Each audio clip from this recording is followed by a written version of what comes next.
They always do. Hi Vogue, I'm Toni Garrn, and today I will show you how to do my natural wedding day makeup look.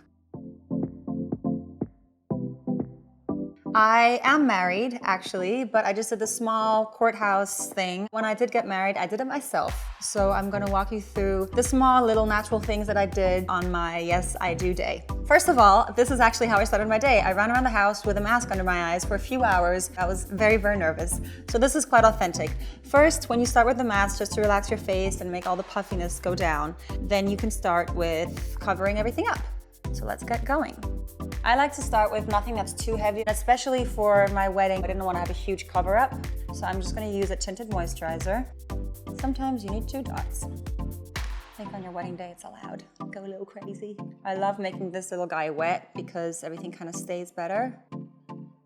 Okay, then I think one of the most important things after you do the base is to actually cover up little bits and pieces that definitely shouldn't move, shouldn't get cried off, shouldn't get sweated off. So I like to start with covering up under my eyes. And again, a very light concealer. This is also good for highlights. I always like to highlight my nose, under my eyebrows. It's just something that I picked up from lots of makeup artists backstage. And then it is your wedding day, so I think it's okay to cover up a little more. I'm gonna use another one that covers up a bit more, that's less shiny, to really get the redness. And then I always have things around my lips. They crack very easily, they're very dry. I like to go around my lips a little bit before doing anything else to them. I think it's a good base.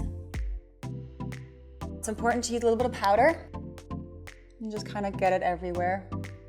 You might get really hot, you might get nervous, just to make everything sit. What's next? Eyebrows. Gonna pull them in a little bit.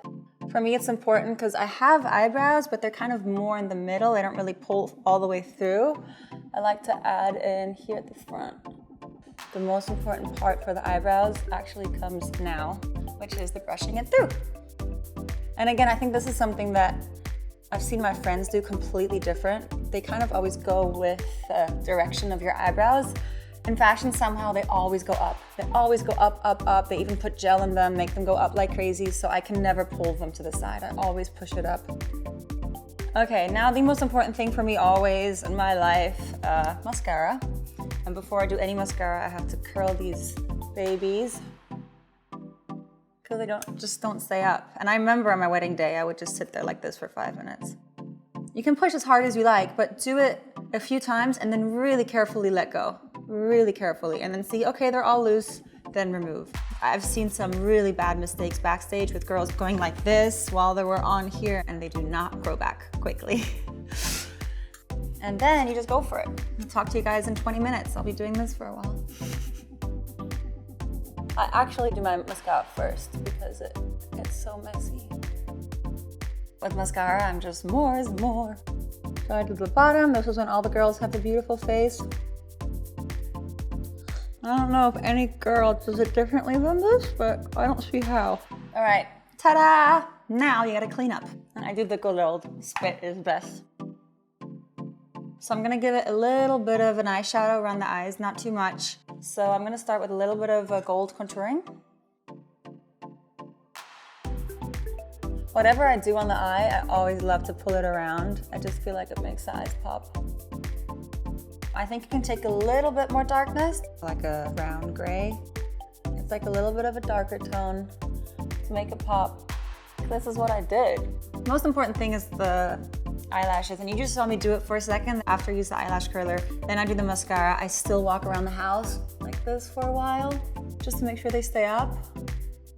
And they really do, it works for me. So now I'm gonna use a little bit of a bronzer.